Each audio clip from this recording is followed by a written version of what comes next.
Ce Dieu que aucun ange n'a vu. iyo mana nta mumarayika n'umwe wigeze ayibona, Même les anges puissants. n'abamarayika bakomeye. Dieu dit, Imana iravuga ngo nous verrons sa face. tuzabona mu maso hayo, Nous ne serons pas pourvus d'elle pour nous cacher. ntabwo tuzaba dufite amababa aduhisha mu Nous maso. regarderons Dieu en face twe tuzabona Imana mu maso comme son fils regarde la face de nk'uko son père. umwana wayo ayibona mu maso. C'est ça ce que nous avons lu. nibyo twasomye. C'était le projet de Dieu. iyo wari umugambi w'Imana, Par la souffrance de Jésus, binyuze mu mibabaro ya Yesu, Dieu avait en vue Imana yari ifite umugambi d'élever à la gloire wo kuyobora mu bwiza beaucoup de fils ou beaucoup d'hommes, beaucoup de femmes, beaucoup de gens.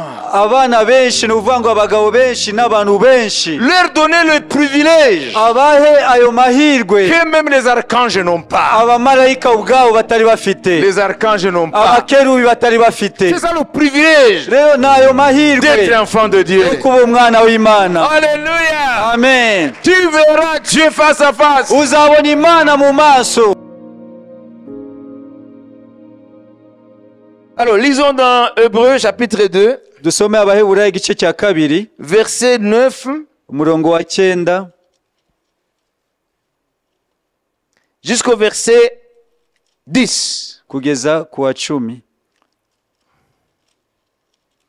ahubwo tubona Yesu wacishijwe bugufi akaba hasi y'abamarayika ho hato, tubona ko ari we wambitswe ubwiza n'icyubahiro nk'ikamba kubw'umubabaro w'urupfu yapfuye, kugira ngo kubw'ubuntu bw'Imana asugongerera abantu bose urupfu.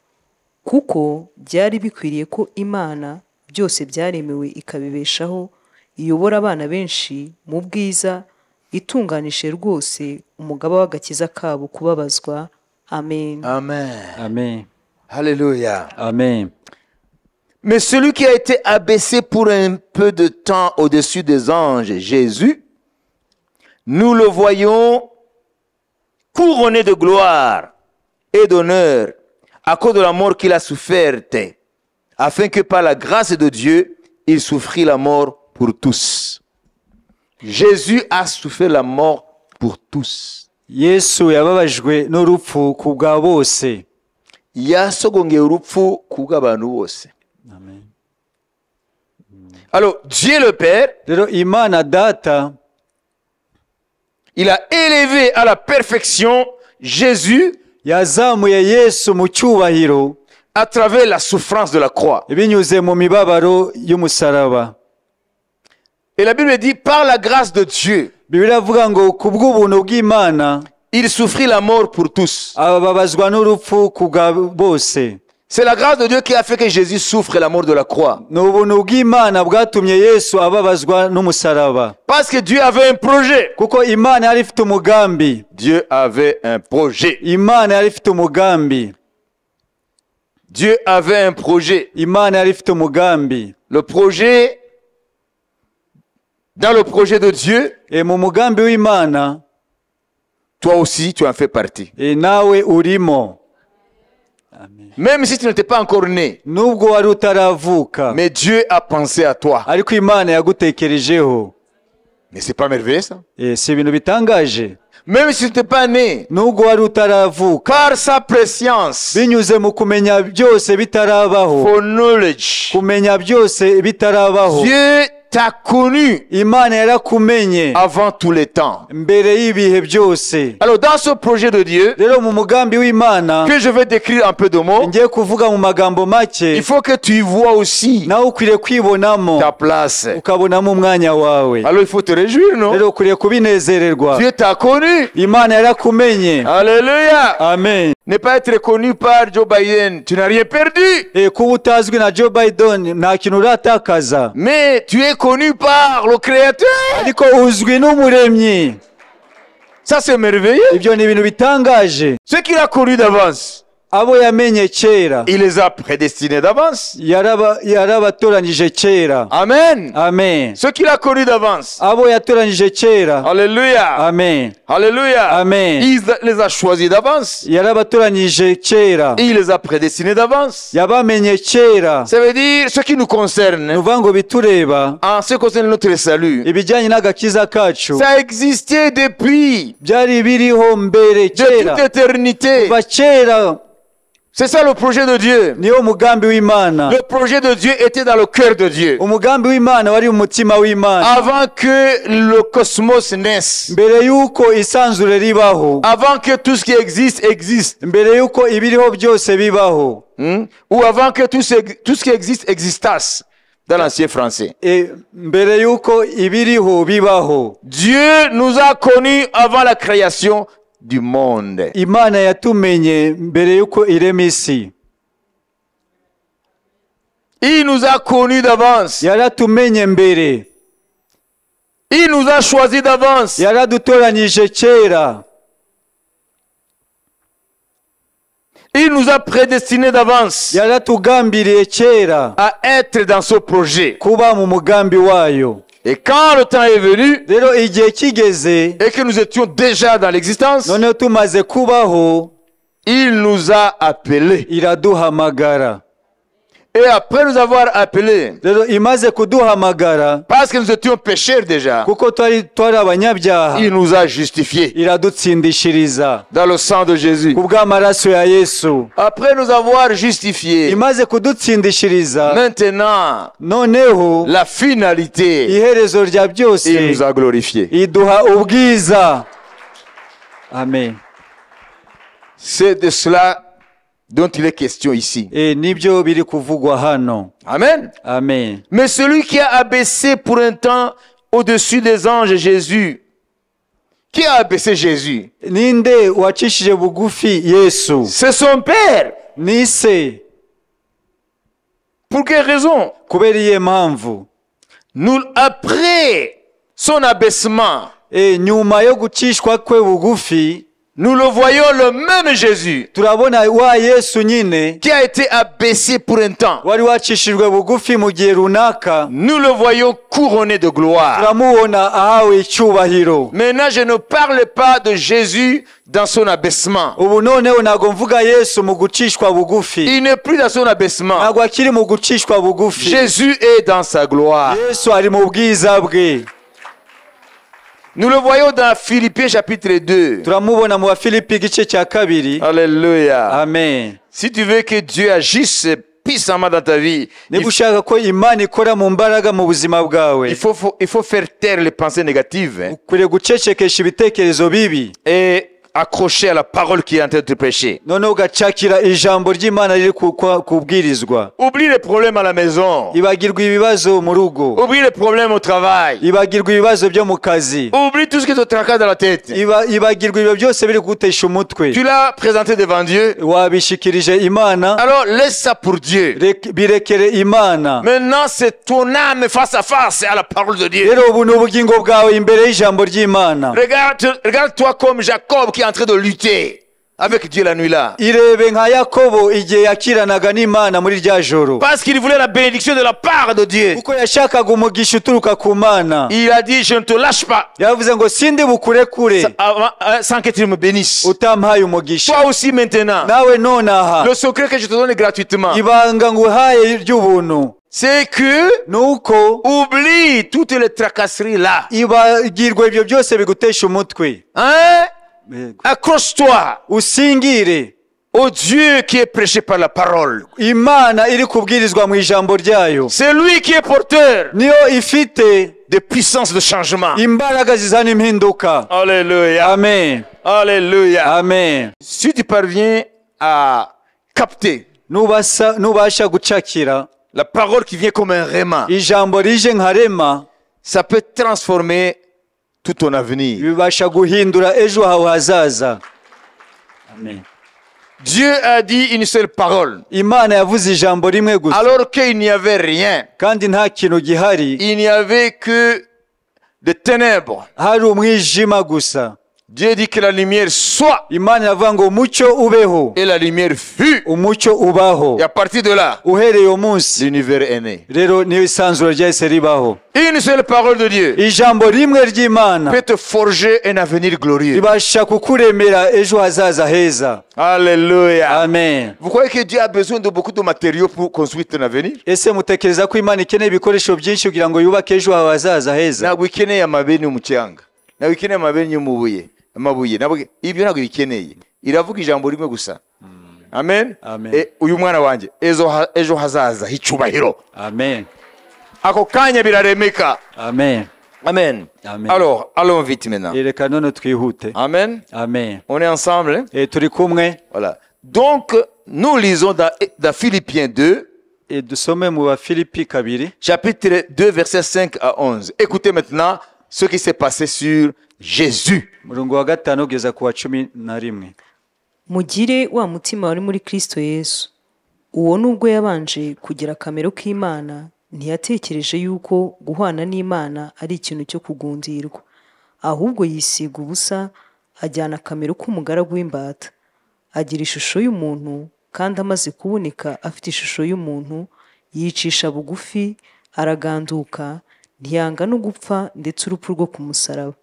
Nicyo cyatumye Imana imushyira hejuru cyane, ikamuha izina risumba ayandi mazina yose, kugira ngo amavi yose apfukame mu izina rya Yesu, ari ay'ibyo mu ijuru cyangwa ay'ibyo mu isi cyangwa ay'ibyo munsi y'isi, kandi indimi zose zihamye ko Yesu Kristo ari Uwiteka, ngo Imana Data wa twese ihimbazwe.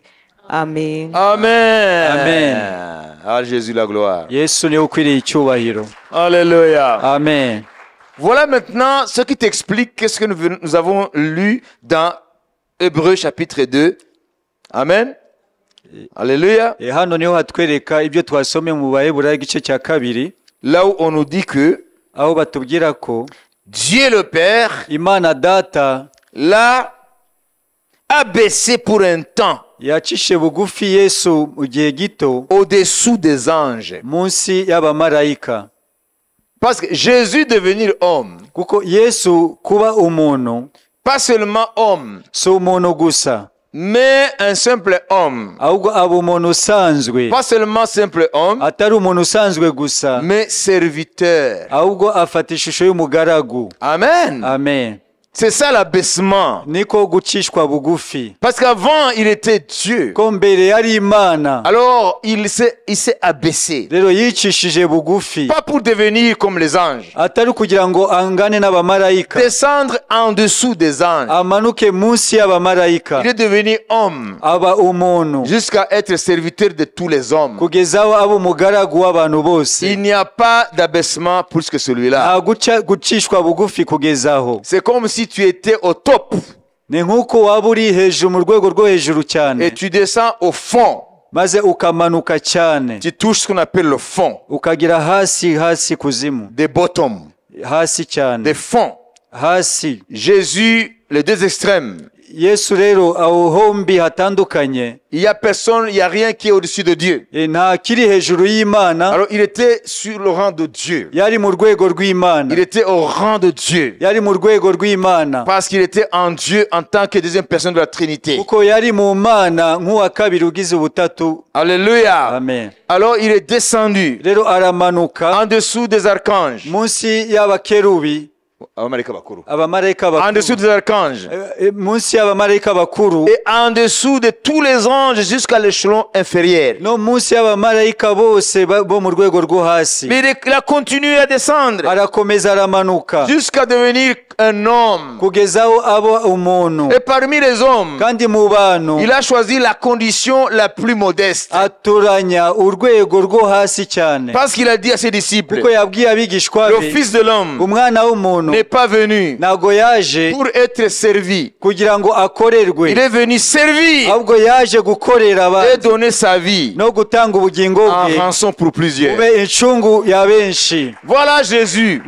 Dore Yesu, C'est ça le Jésus que nous prêchons. uwo niwe Yesu tubwiriza. Dieu qui s'est fait homme. Imana yigize umuntu, Il dit, le Père l'a abaissé bavuga ngo se yamucishije bugufi en dessous des anges. munsi y'abamarayika. Amen. Amen. Mais il dit pour un temps. ariko aravuga ngo mu gihe gito. Amen. Amen. C'est la période de son humanité. Ni igihe yamaze ari umuntu. Amen. Amen. Ça veut dire dans notre corps adamique. Muri mubiri wa Adamu. Mais après la croix, ariko nyuma y'umusaraba. Alléluia. Amen. La Bible continue à dire, Bibiliya irakomeza ivuga ngo nous le voyons couronné de gloire et d'honneur ariko tumubona ahawe icyubahiro n'ubwiza à cause de la mort qu'il a souffert, kubera urupfu yababajwe, afin que, kugira ngo, quand on dit afin que, iyo bavuze ijambo ngo kugira ngo, ça veut dire il y a un but maintenant. nuvuga ngo hano baravuga ko hari intego. Alléluia. Amen. Alléluia. Amen. Alléluia. Amen. Je suis allé en ville portant ce panier afin que je le donne à un tel, à un tel.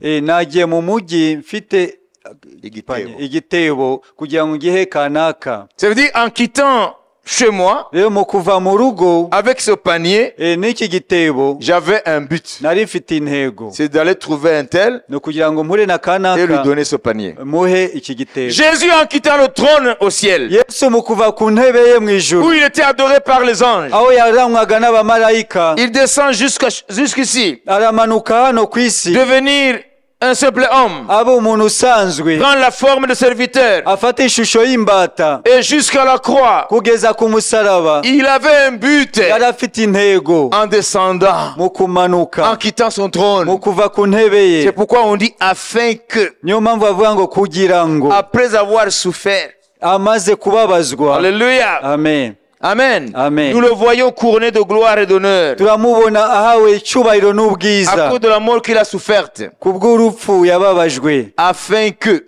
kugira ngo, regardez maintenant le but. turebe rero intego, Afin que par la grâce de Dieu, il souffrit la mort pour tous. kugira ngo kubw'ubuntu bw'Imana ababazwe, asogongere urupfu ku bwa bose. Jésus est venu souffrir la mort pour tous. Yesu yaje kusogongera urupfu ku bwa bose. Tous, tous, tous. Twese, Les hommes de tous les temps abantu bo mu bihe byose et de tous les lieux. no n'ahantu hose.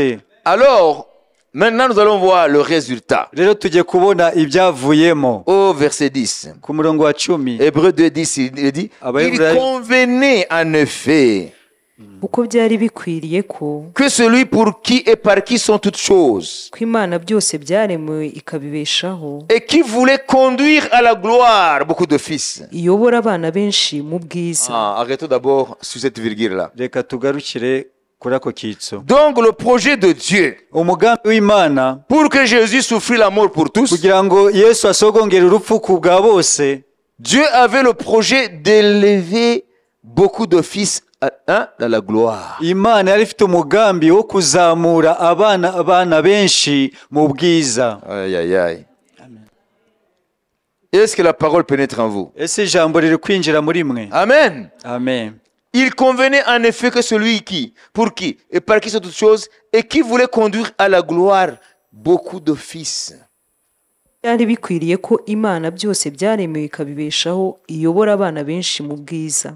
Amen. Donc Dieu avait en vue. Imana yari ifite icyifuzo. Non, en vue. Yari ifite intego De conduire yo kuyobora à travers la souffrance de Jésus, binyuze mu mibabaro ya Yesu, à travers la croix de Jésus, binyuze ku musaraba wa Yesu, à travers la mort de Jésus, binyuze mu rupfu rwa Yesu, par la grâce de Dieu. kubw'ubuntu bw'Imana, Après avoir souffert la mort pour tous, amaze gusogongera urupfu ku bwa bose, c'était que Dieu, à travers Christ, byari ukugira ngo Imana binyuze muri Kristo, que Dieu conduise à la gloire Imana iyobore mu bwiza beaucoup de fils. abana benshi.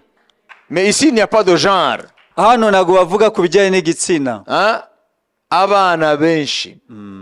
Amen. Amen. Dieu voulait conduire à la gloire Imana yashaka kuyobora mu bwiza beaucoup de fils. abana benshi. Ça veut dire quoi? Bisobanuye iki? Ça veut dire dans notre condition de mortel, Ni ukuvuga ngo rero mu miterere yacu y'abantu bapfa, dans notre condition de cette chair qui meurt, mu bijyanye n'umubiri wacu upfa, Dieu avait le projet Imana yari ifite umugambi de nous transformer wo kuduhindura de la nature adamique qui meurt tukava muri kamere ya Adamu ipfa à la nature divine qui ne meurt tukinjira jamais. muri kamere y'ubumana idapfa. Donc, comme nous portons le corps mortel, Rero nk'uko dufite umubiri upfa, nous porterons aussi le corps immortel tuzatwara n'umubiri à udapfa cause de l'œuvre de Jésus. kubera umurimo wa Yesu. Jésus a cloué à la croix ce corps, Yesu yabambye uyu mubiri ku ce musaraba, corps mortel, uyu mubiri upfa, afin qu'il, par son esprit, kugira ngo binyuze mu mwuka we il aille chez les morts. Il aille chez les morts. yinjire mu bapfuye. Hein? Yego. Et après, Maze par cette mort, binyuze muri urwo rupfu, là il va passer où les morts vont. aho yanyuze, aho abantu bapfa banyura, Il va passer par le chemin de tout le monde. yaciye mu nzira y'abantu bose. Donc la mort, Ni ukuvuga ngo ni urupfu, pour qu'il aille chez les morts, kugira ngo yinjire mu bapfuye, que la Bible appelle le séjour des morts. aho Bibiliya yita ikuzimu, Alléluia, avant le jugement. mbere y'urubanza. Quand les hommes meurent, ils vont dans le séjour des morts. Iyo abantu bapfuye bajya ikuzimu, Sauf aujourd'hui ceux qui sont en Christ. kereka muri iki gihe abari muri Kristo. Pourquoi est-ce que c'est le séjour? Kubera iki ari uburuhukiro? Parce que ce n'est pas la destination finale. Nuko siho birangirira. À la fin, le séjour des morts, Ku iherezo ry'aho ngaho, à la fin, le séjour des morts ku iherezo ikuzimu et la mort n'urupfu seront jetés bizajugunywa dans la destination finale, ku iherezo le feu éternel. ariwo muriro w'iteka. Vous comprenez? Amen. Non seulement les morts, Si abapfuye gusa, le séjour des morts, n'ikuzimu, parce que Dieu n'en aura plus besoin. kuko Imana ntabwo izaba ikihakeneye. Parce que ce séjour n'aura pas d'utilité, parce qu'il n'y aura plus de morts. Ikuzimu ntabwo hazaba hagikenewe. Après le jugement dernier, il n'y aura plus de morts. Nyuma y'urubanza rwa nyuma ntabwo hazongera kuba abapfuye. Iyo mu gihugu abantu bose bakijijwe ntibakora ibyaha, sibyo? Leta itigabanyirizwa umutwaro. Amen. Amen. Niyamara imyaka 10 nta muntu n'umwe, bose babaye batagatifu. Amagereza barafunga. Pourquoi continuer à dépenser de l'argent pour cette population carcérale? Kubera iki twakomeza gushyira amafaranga muri za gereza? N'Imana nimara guca urubanza rw'iherezo, izafata abapfuye b'abanyabyaha, ifate naho bari kuzimu, ifate n'urupfu, byose bijugunye mu nyanja y'umuriro. Amen. Ça veut dire quoi? Bisobanuye iki? Ça veut dire que le séjour de mort, Ni ukuvuga ngo ikuzimu c'est une réalité. ni ukuri. C'est personnifié. Ni ukuvuga ngo ni nk'uko waba uvuga umuntu La runaka. mort elle-même, Urupfu narwo ubwarwo c'est pas seulement un état, ntabwo ari kuvuga ngo ni ahantu runaka, c'est un esprit. ahubwo ni umwuka. Dieu va les juger bizacirwaho et iteka, Dieu va les jeter dans le séjour de mort, izajugunya dans le feu éternel. izajugunya mu muriro w'iteka. Alors Jésus est allé dans le séjour de mort. Yesu yagiye n'ikuzimu, Et là, aho ngaho il a repris les clés yafashe imfunguzo du prince qui gouverne le séjour de mort. z'umutware utwara ikuzimu, Il lui a pris les clés du séjour de mort amwambura imfunguzo z'ikuzimu et les clés de la mort. n'imfunguzo z'urupfu. Et quand il est sorti victorieux, Rero amaze kuzamukana il intsinzi, est sorti avec les saints qui étaient là. yasohokanye n'abera bari aho ngaho, Et on les a vus dans la ville de Jérusalem. kandi barababonye muri Yerusalemu. Ils ont marché Baragendagenze avant d'aller avec Jésus dans le paradis. mbere yuko binjirana na Yesu muri paradizo. Aujourd'hui, Uyu munsi la bonne nouvelle, inkuru nziza c'est qu'à travers la mort nuko binyuze mu rupfu de Jésus-Christ, rwa Yesu Kristo, Dieu avait un projet. Imana yari ifite À umugambi. travers la souffrance Binyuze mu mibabaro de Jésus-Christ, ya Yesu Kristo, c'était nous amener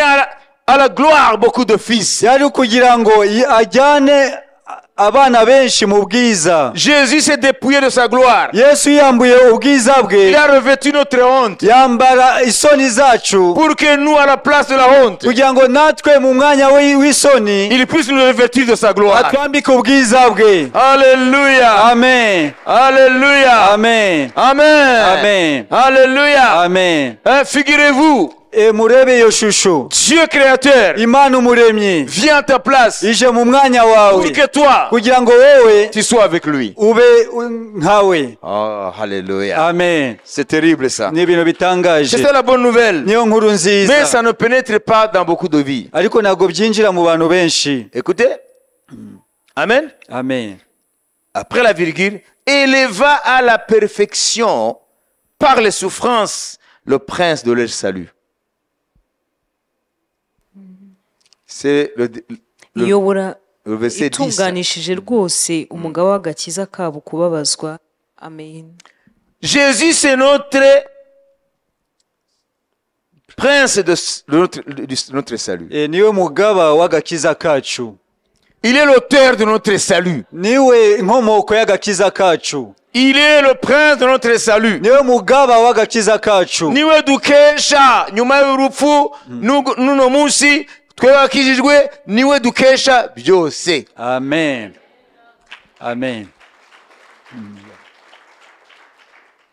Arrêtons encore une fois dans un passage où Dieu continue à parler de ce grand mystère. Reka tujye ahandi aho Imana ivuga ububwiro bukomeye. Pour boucler la boucle. Kugira ngo dusoze. Là, chapitre 2 des Actes des Apôtres. Byakozwe n'umwa igice cya kabiri. Alléluia. Amen. Verset 32, 33. 32, 33.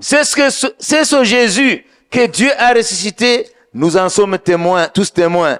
Élevé par la droite de Dieu, il a reçu du Père le Saint-Esprit qui avait été promis et il a répandu comme vous le voyez et l'entendez. Imana yazuye Yesu natwe twese turi abagabo bo guhamya ibyo. Nuko amaze kuzamurwa n'ukuboko kw'iburyo kw'Imana no guhabwa na se ibyo yasezeranije ari byo Mwuka Wera, none asutse icyo mureba kandi mwumva. Amen. Amen. Amen. Alléluia. Amen. Alléluia. Amen. Pourquoi est-ce que le Saint-Esprit est descendu? Kubera iki Mwuka Wera yamanutse? Il est descendu. Yamanutse comme confirmation nk'igihamya que Jésus a été couronné de gloire et d'honneur. Ko Yesu yahawe icyubahiro n'ubwiza. 10 jours après sa séparation avec les disciples. Iminsi 10 nyuma yo gutandukana n'abigishwa be. Les disciples attendent dans la chambre haute. Abigisha bategereje mu cyumba cyo hejuru. Après 10 jours. Iminsi 10 irangiye. À partir de son ascension. Uhereye umunsi yazamukiwe. L'Esprit est descendu. Umwuka Wera yaramanutse. Comme la promesse nkuko yasezeranye de Jésus. Nkuko Yesu yasezeranye. Je m'en vais. Ndagiye. Je ne vous laisserai pas orphelins. Ntabwo nzabasiga nk'imfubyi. Je vous enverrai un autre consolateur. Nzabohereza umufasha. L'Esprit de vérité. Umwuka w'ukuri. Que le monde ne peut recevoir parce qu'il ne le voit pas, il ne le connaît pas. Isi ntabwo ishobora kumwakira kuko ntabwo imubona. Mais vous, mes disciples, ariko mwebwe abigishwa banjye, vous le connaissez. Muramuzi. Car il sera avec vous. Kuko azabana namwe. Il sera en vous. Kandi azaba muri mwe. Alors pourquoi l'Esprit est venu? Rero kuki Umwuka Wera yaje? C'est pour attester.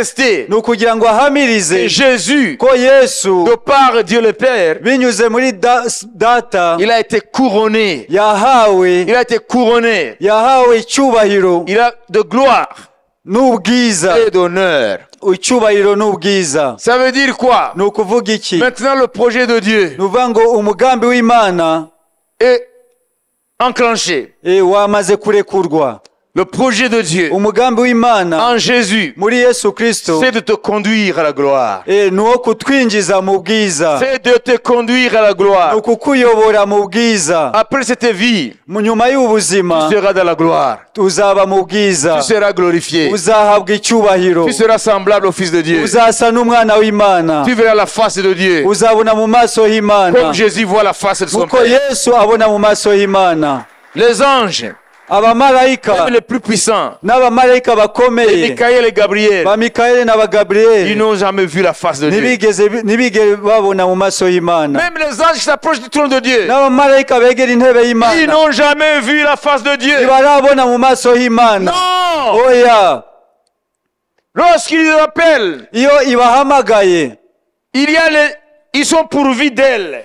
Bafite amababa. Quand ils arrivent devant là, au lieu de voir la face de Dieu, iyo begereye intebe yayo aho kubona mu maso y'Imana, automatiquement, ako kanya, ces ailes ferment leurs yeux. Ayo mababa itafunga mu maso habo. Et Dieu dit ce qu'il a à dire. Imana noneho ikavuga ibyo igomba kuvuga. Et après avoir donné ce qu'il veut donner, noneho yamara kubashikiriza ibyo comme message, nk'ubutumwa, automatiquement, lorsqu'il tourne le dos à Dieu, iyo bateye Imana umugongo, ses ailes retournent à leur place. Rero ya mababa itasubira mu mwanya wayo. personne parmi les anges ni les archanges a déjà vu Dieu. nta n'umwe mu bamarayika bakomeye n'abamarayika basanzwe bigeze abona imana. Si Gabriel vient ici, tout le monde, nous sommes par terre, nous mourrons. Gabriel aje hano twese tuhita tugwa hasi tugapfa, Mais il n'a jamais vu Dieu. ariko ntiyigeze abona imana na rimwe. Lisez Esaïe 6. Soma Yesaya 6. Les chérubins, les... Abakerubi, Alléluia. Amen. Les séraphins abaserafi qui disent Saint, Saint, Saint est l'Éternel des armées. bavuga ngo uwera uwera Uwiteka nyiringabo. On décrit, Barerekana ishusho,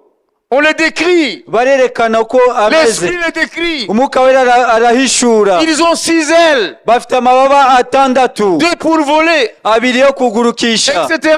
n'ayandi, Et 2 pour couvrir leurs visages. n'abiri yo guhisha mu maso habo. Quand Dieu les appelle, Iyo Imana ibahamagaye, et quand il dit Karamé, Mikael, Karamé, iyo avuze Karamé agiye ku ntebe y'Imana, ayo mababa muri ande 6 abiri akazi kayo. Amen. Amen. Ni rido, ni curtain. Aitafunga maso hii. Ndiyo Bwana, zungumza. Tumshako yuko hapa. Sasa wewe Gabriel, nenda pale ulimwenguni. Gabriel rero jya mu isi, Katika mji wa Nazareti, umujyi w'i Nazareti, uzungumze hivi na hivi uvuge ibi n'ibi n'ibi kwa yule Yusufu. kuri Yosefu. Wewe nenda kule Pers, Iran, Wowe jya mu Peresi muri Iran, kwa mpendo anaitwa Daniel, ku mukunzi witwa Daniel, mwambie hivi na hivi. umubwire ibi n'ibi n'ibi. Imana imaze kuvuga, amen, automatiquement dit amen. Amen. Ako kanya ahita Lorsque Gabriel fait comme ça, yo ahindukiye, ces ailes là, ayo mababa qui était là, yari mu maso, retourne, hein, aho yaraye. Sa place. Comprenez? Et puis Gabriel vient, tu sais, jusque là où Dieu l'a envoyé. Daniel akahita ava mu ijuru aza mu isi yawe. Mais Jésus dit, Ariko Yesu aravuga ngo, mpamvu beneta kudasobanukirwa kudahishurirwa tuguma tutazi ko turi abantu bahambaye. amen, Nitunabenye n'ibintu Yesu yakoze.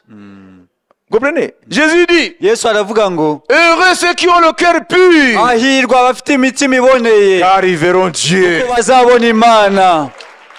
Amen.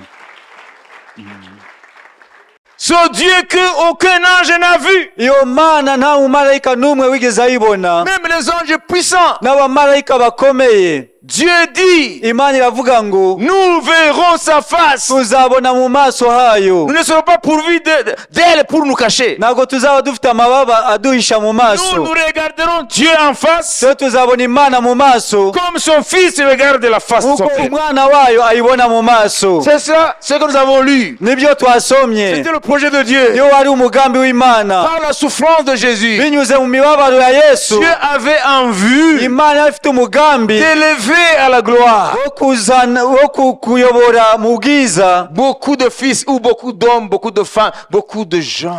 abana benshi, ni ukuvuga ngo abagabo benshi n'abantu benshi, Leur donner le privilège abahe ayo mahirwe que même les archanges n'ont pas. abamarayika ubwabo batari bafite, Les archanges n'ont pas. abakerubi batari bafite. C'est ça le privilège Rero ni ayo mahirwe d'être enfant de Dieu. yo kuba umwana w'Imana. Alléluia. Amen. Tu verras Dieu face à face. Uzabona Imana mu maso. Est-ce que tu n'es pas curieux? Ese nagufite amatsiko? Ce Dieu qui a créé tout, Iyo Mana yaremye byose, qui a créé le soleil, hein? Lorsqu'il est au zénith, personne ne peut regarder le soleil à midi, n'est-ce pas?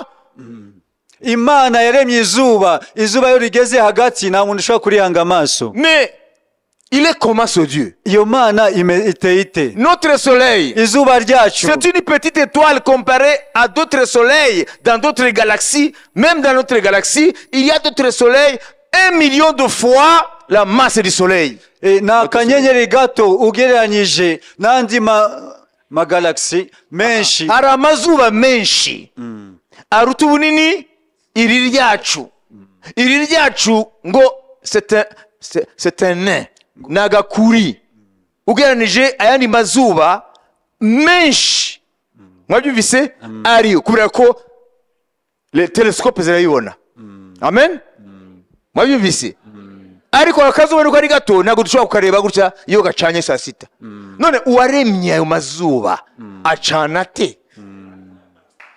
Acana ate?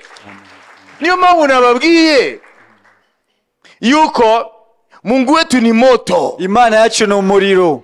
Niyo mpamvu Yakobo avuga ngo urizera ko ari Imana imwe rukumbi ugize neza. Ngo abadayimoni bo barabyizera, si byo gusa bagahinda n'imishitsi kuko barayizi. Na Satani ubwe ntabwo yigeze ayibona kuko nawe yari umukerubi afite amababa. Wabyibise? Ariko wowe mwana w'umuntu, wowe uzava i Nyagasambu ukazabona Imana rurema. Haleluya, Amen. sigitangaza. Amen. Yewe nubwo twamara uko tutarya byo byonyine birahagije. Amen. Ariko ngo madeni, ngo ibiki, ngo kawunga yabuze, karisansi katangiye kubura, ngo ibi nibi tupambare potea. Hayo ni nupuuzi nubwo yabura. Niyo mpamvu uriya Abakuki ngo nubwo inka zashira, nubwo umutini udatoha, nubwo ibintu byose byahagarara, naramumenye nzanezerwa Imana yanje. Amen. Amen. Amen. Wewe utamuona Bwana. Uyu munsi urabona umwami. Wewe utamuona Bwana. Wewe uzabona Imana.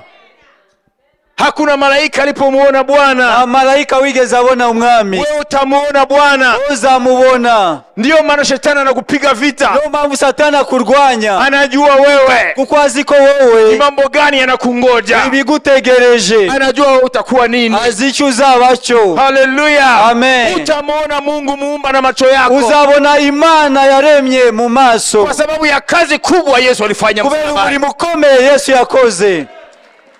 Amen. Tunapiga vita za ubatili. Turarwana intambara z'amafuti. Mtume Paulo alisema, intumwa Paulo yaravuze ngo ni kwa kumjua yule, kubwo kutamenya uwo, kwa kumjua yule, kubwo kumenya uwo mwami, mambo yote nimehesabu kama ni upuuzi. Ibintu byose mbifata nk'amase. Ninafanya hiki, icyo nkora ni iki, nayasahau yaliyo nyuma huko, nibagirwa ibiri inyuma, naelekea kwa yale yaliyo mbele, natumbira ibiri imbere. Nataka kumuona yule aliyeniumba. Nashaka kubona uriya wandemye. Hiyo ndiyo ilikuwa vita ya Paulo. Hiyo ndiyo ilikuwa vita ya Paulo. Hiyo ndiyo yari intambara ya Paulo. Kwa kumjua yeye yule, ukumenya uwo nguwo, nimesahau yote, nibagiwe byose, nimehesabu kama ni ubatili, nabifashe nk'amase. Ibintu byanyu ngo nta mafaranga, ngo biki nibiki. Mungu akiangalia anasema, mwamenya icyo nabakoze cyo, nico muzaba cyo. Ntago mugwa murizwa n'utuntu tw'amafuti.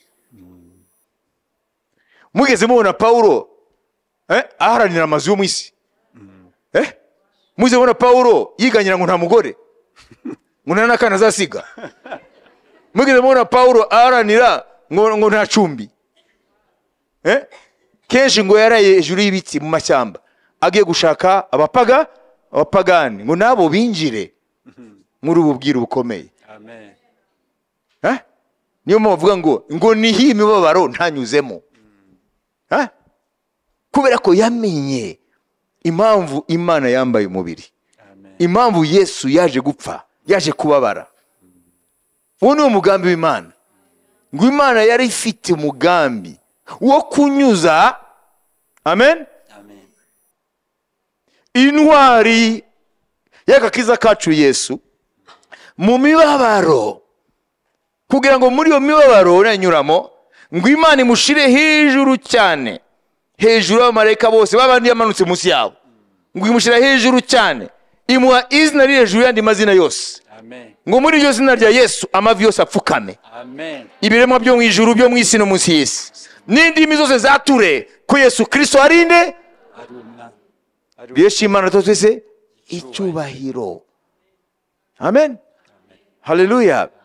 Bimaze kumera gutyo, uko ari niko nabo bana b'Imana bazamera. Yesu yaravuze ngo nta numwe yigeze kubona Imana na rimwe keretse umwana wayo aba mu gituza cya se, ngo niyo yimenyekanishije. Yesu areba Imana Data amaso mu yandi, kuko ni Imana imwe muri butatu. Ariko Imana yagambiriye ko abana b'abantu muri Yesu Kristo bazazamurwa muri ubwo bwiza. nabo bakazera ku rwego rwo kuyireba amaso mu yandi.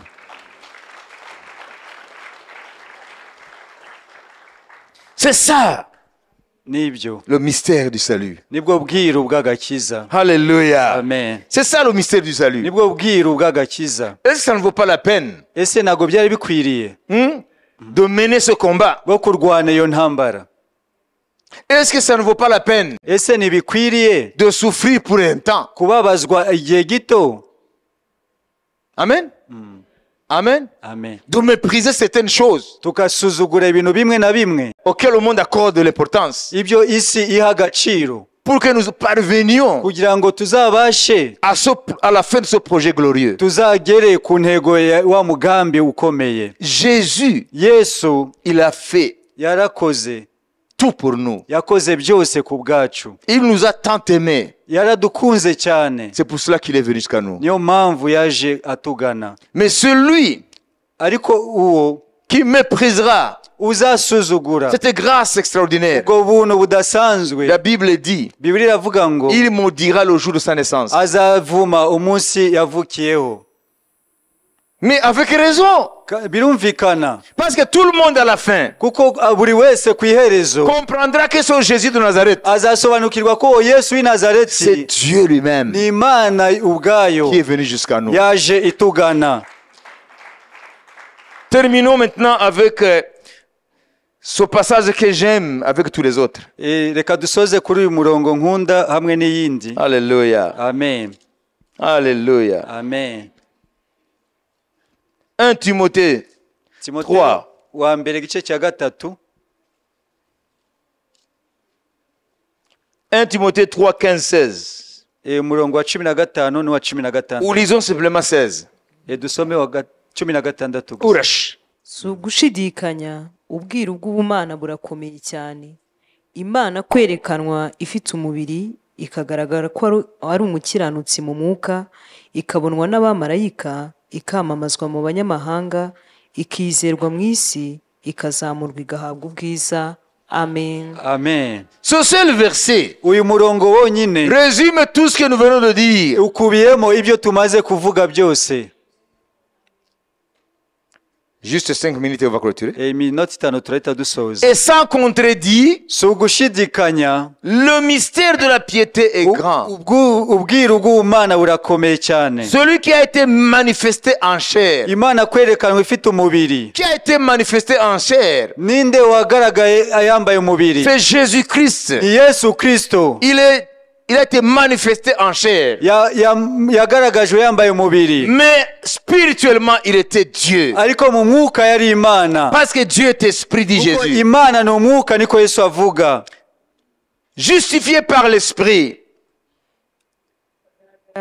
Ikagaragara ko ari umukiranutsi mu mwuka. C'est l'esprit qui a justifié cet homme. Ni umwuka wahamirije uwo muntu. Que Jésus de Nazareth n'est pas un simple homme. Ko Yesu w'i Nazareti atari umuntu usanzwe. Que c'est Dieu lui-même qui s'est incarné. Ko ari Imana ubwayo yambaye umubiri. L'esprit a justifié la vie de Jésus. Umwuka wera yahamirije umubiri mu buzima bwa Yesu. L'esprit a justifié les œuvres que Jésus a accomplies. Umwuka wera yahamirije imirimo Yesu yakoze. L'esprit a justifié Jésus. Umwuka wera yahamirije Yesu. Le témoignage de l'esprit. Uguhamya k'umwuka. Nous le voyons Paul dire Tubona Paulo avuga que sa résurrection d'entre les morts, ko ukuzuka kwe mu bapfuye c'est l'attestation, ni igihamya, la preuve indéniable, ni igihamya kidashidikanywaho, la preuve ni igihamya irréfutable kidashidikanywaho que cet homme-là ko uwo mugabo qui a été cloué au bois, wabambwe ku giti, qui a été crucifié wabambwe comme un malfaiteur, nk'umugizi wa comme un nabi, brigand, nk'umwambuzi, il était Dieu. yari Imana. Alléluia. Amen. C'est ce que nous lisons dans Romains chapitre 1er, Nibyo dusoma mu Baroma gice cya mbere verset 1er, verset 4.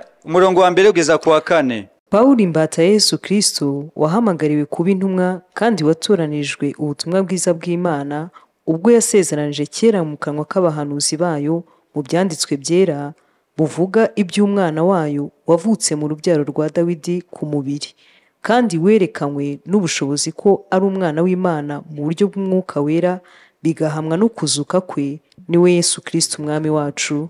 Amen. Amen. Déclaré fils de Dieu avec puissance. kandi werekanywe n'ubushobozi ko ari umwana w'Imana selon l'esprit de sainteté, mu buryo bw'umwuka wera par sa résurrection d'entre les morts. agahamwa no kuzuka kwe Jésus-Christ notre Seigneur. niwe Yesu Kristo umwami wacu. Voilà, sa résurrection rero umuzuko we a été l'attestation du Saint-Esprit byabaye igihamya cy'umwuka wera que ce n'était pas un simple homme comme vous et moi, ko atari umuntu usanzwe kimwe natwe que c'était Dieu ahubwo yari imana qui s'est incarné yambaye umubiri dans notre condition humaine. mu buzima bwacu bwa kimuntu. Alléluia. Amen. Laissez-moi terminer, vous expliquer ce que nous avons lu là dans 2 Timothée 3, 16, n'est-ce pas? reka nsoze basobanurira ibyo twasomye muri timoteyo wa mbere. Amen. Amen. Et sans contredit, le mystère de la piété est grand. si ugushira ubw'ubumana burakomeye cyane. Celui qui a été manifesté en chair, Imana kwerekanwa ifite umubiri justifié par l'Esprit, ikagaragara ko ari umukiranutsi mu mwuka vu des anges. ikabonwa n'abamarayika. Les anges ont vu Dieu marcher dans un corps humain, il n'en revenait pas. abantu babonye imana Abamarayika babonye Imana yabaremye bazi mu ijuru bataranabona n'amaso yabo igendagenda mu mubiri wa kimuntu, ibyo byarabacanze. Malaika wa Mungu wamechanganyikiwa abamarayika b'imana baracanganyikiwe kuona Mungu anatembea katika mwili wa wanadamu. kubona imana igendera mu mubiri w'abana b'abantu. Hakuvaa mwili wa malaika, ntago yambaye umubiri w'abamarayika, amevaa mwili wa udongo. yambara umubiri w'itaka. Wamalaika walipomwona walishangaa. abamarayika bamubonye baratangara. Utanambia sasa umeyatoa wapi hayo? Urambaza ngo ese ibyo wabikuye he? Natoa katika Biblia yako. Nabivanye muri Bibiliya yawe. 1 Pierre chapitre 1er Petero wa mbere gice cya mbere verset 10 jusqu'au verset 12. murongo wa 10 kugeza kwa 12. Ariko se mumaze kumva ko tuzabona Imana amaso mu yandi, dushatse twakirarana. Nous sommes comblés, non? Amen. Nze tubuziki. Ntacyo. Turafite byose. Haleluya. Amen. Hata kifo kikuye, Nubwo urupfu rwaza sisi tunakwenda. twe twita tugenda. Haleluya. Amen. Nous allons lire. abahanuzi bahanuye iby'ako gakiza barondora n'iby'ubuntu mwari mugiye kuzahabwa babishimikiriye. Barondora igihe icyo ari cyo n'ibimenyetso byacyo byerekanwaga n'umwuka wa Kristo wari muri bo, agahamya imibabaro ya Kristo itari yaba. Toujours les souffrances, vous voyez? Igihe cyose ni imibabaro. Les prophètes ont annoncé les souffrances. Abahanuzi bahanuye imibabaro ya Kristo n'ubwiza bw'uburyo bwinshi. Aha, il parle de la gloire. Hano baravuga ubwiza bwari bugiye kuyiheruka, kandi bahishurirwa yuko batabyerekerewe ahubwo ko ari mwe babyerekewe.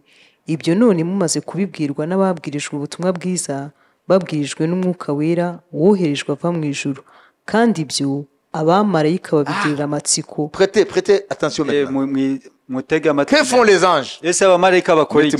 Babigirira amatsiko bashaka kubirunguruka. Amen. Amen. Vous comprenez? Les anges, abamarayika, alléluia, amen, désirent plonger leur regard dans ces choses. bagirira amatsiko ibyo bintu. Les anges eux-mêmes abamarayika ubwabo n'ont pas compris jusqu'aujourd'hui kugeza ubu ntibarasobanukirwa le mystère ubwiru de l'incarnation. bwo kwa Imana kwambara umubiri. Comprenez? Parce que pour eux, ça échappe. Kuko kuri bo birabasiga.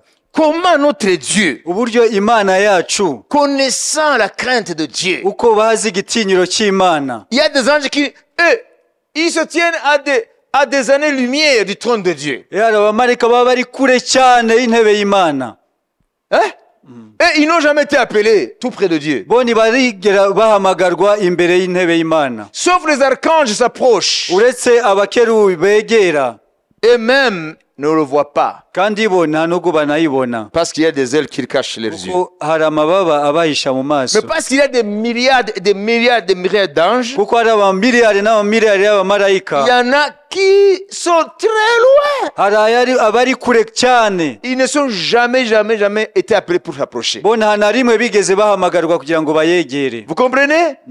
Alors, quand ils ont vu Jésus, rero babonye Yesu, Dieu dans la chair, Imana yambaye umubiri, Ils ont cherché à comprendre. bashatse gusobanukirwa Jusqu'aujourd'hui, kugeza uyu munsi ils désirent bagira amatsiko plonger le regard yo kubona dans ce mystère. ubwo bwiru Ils ne comprennent pas. ntago babisobanukirwa. Ce mystère, ubwo bwiru l'a été pour notre gloire. ni twebwe bwagenewe ku bw'ubwiza bwacu. Alors, réjouis-toi, mon frère. Rero nezerwa muvandimwe, Réjouis-toi, ma sœur, nezerwa mushiki wanjye de ce que tu vas devenir. icyo uzaba cyo. D'abord, de ce que tu es en Christ mbere na mbere icyo uri cyo muri et Kristo de ce que tu vas devenir. n'icyo uzaba cyo. Les souffrances du moment présent, imibabaro y'iki gihe Paul dit, Pawulo ne aravuga ngo saurait être comparée ntago yagereranwa à la gloire n'ubwiza qui nous sera révélée. tuzahishurwa. Il ne dit pas la gloire, le poids de la gloire. n'uburemere bw'ubwiza. Est-ce que vraiment manquer de l'argent en face de ce que Dieu a fait en Christ, est-ce que ça pèse? ese ugereranije n'ibibazo byo kubura amafaranga ukabigereranya n'ubu bwiza, ese ushaka kubipima? Non, il ne fait pas poids.